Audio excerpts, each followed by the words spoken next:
अंतर्गत दलादली चौक के पास व्यवसायी सह राजनेता सुभाष मुंडा की उनके कार्यालय में घुसकर कुछ अज्ञात अपराध कर्मियों द्वारा गोली मारकर हत्या की जाने की घटना प्रतिवेदित हुई थी, जिसको लेकर नगड़ी थाना में थाना कांड संख्या 133/23 दर्ज किया गया और उक्त कांड के उद्भेदन हेतु सिटी एसपी के नेतृत्व में एक विशेष अनुसंधान दल एसआईटी का भी गठन किया गया। एसआईटी के द्वारा इसमें काफ़ी तेजी से काम किया गया और जो भी तकनीकी आसूचना एवं मानवीय आसूचना उपलब्ध थी उसके ऊपर लगातार कार्रवाई की। कार्रवाई के दौरान अनुसंधान के अंतर्गत यह बात सामने आई कि सुभाष मुंडा जो मुख्य तौर पर जमीन के कारोबारी थे, जमीन के कारोबार से संबद्ध थे, उनका नगरी थाना अंतर्गत ही दलादली मौजा में 119 डेसिमल के भूखंड के स्वामित्व को लेकर वहीं के एक और जमीन कारोबारी छोटू खलको छोटू उरांव के साथ विवाद पिछले कुछ समय से चला आ रहा। इस 119 डेसिमल के अलावा एक और जमीन थी जो लगभग 90 डेसिमल का एक प्लॉट था, उसको लेकर के भी छोटू खलको के द्वारा एक एग्रीमेंट किया गया था, जिसको लेकर मृतक के साथ विवाद चला आ रहा। ये दो जमीन स्पष्ट तौर पर अभी तक ये भूखंड सामने आए हैं जिसको लेकर विवाद की स्थिति थी। इसके अलावा भी कुछ ऐसे मामले प्रकाश में आए हैं जिसको लेकर दोनों के बीच में जमीन को लेकर एक विवाद की स्थिति बनी, जिस पर अनुसंधान अभी किया जाए। उक्त 119 डेसिमल जमीन पर कब्जा करने के उद्देश्य से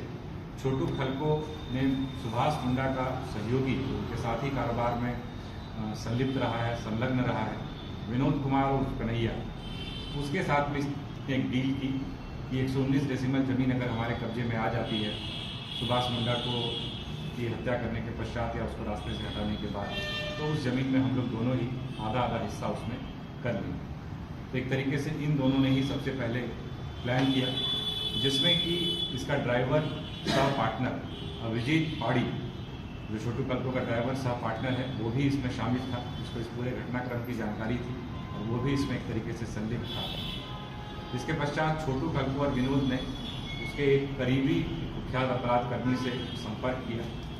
जिससे यह डील हुई कि 15 लाख रुपए नकद उसे दिए जाएंगे और 10 डेसिमल जमीन, जो 119 डेसिमल का प्लॉट था उसमें से 10 डेसिमल जमीन भी उसको दी जाएगी। इसके आधार पर उस कुख्यात अपराध कर्मी के द्वारा शूटर्स के भी अरेंजमेंट किए गए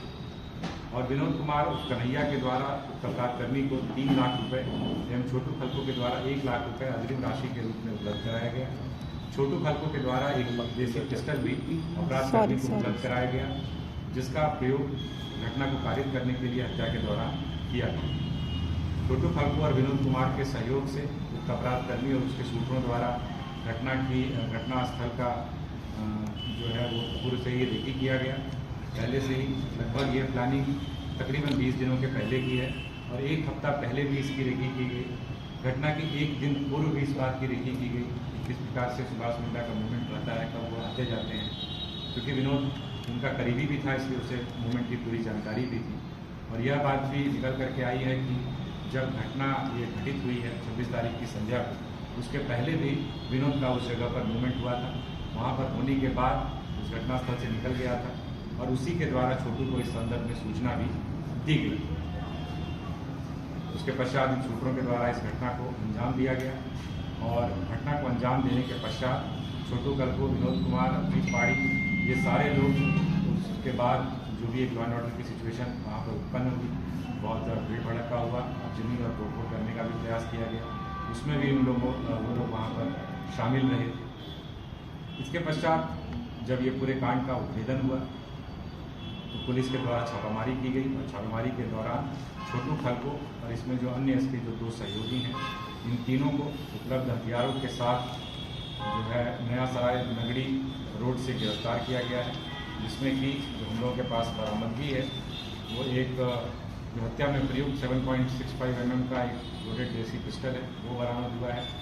एक .22 का लोडेड रिवॉल्वर भी मिला है, एक काला रंग का पॉम्प एक्शन शॉटगन भी मिला है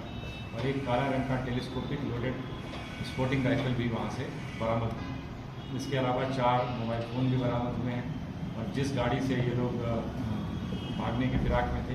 वो गाड़ी भी एक टोयोटा फॉर्च्यूनर गाड़ी है, वो गाड़ी भी इनके पास से बरामद हुई है। इस प्रकार से इस पूरे कांड का खुलासा किया गया है। कुछ लोगों की गिरफ्तारी अभी शेष है, जैसा मैंने बताया। उनके लिए पुलिस लगातार विभिन्न स्थानों पर छापेमारी कर रही है। उम्मीद है कि बहुत जल्द उनकी भी गिरफ्तारी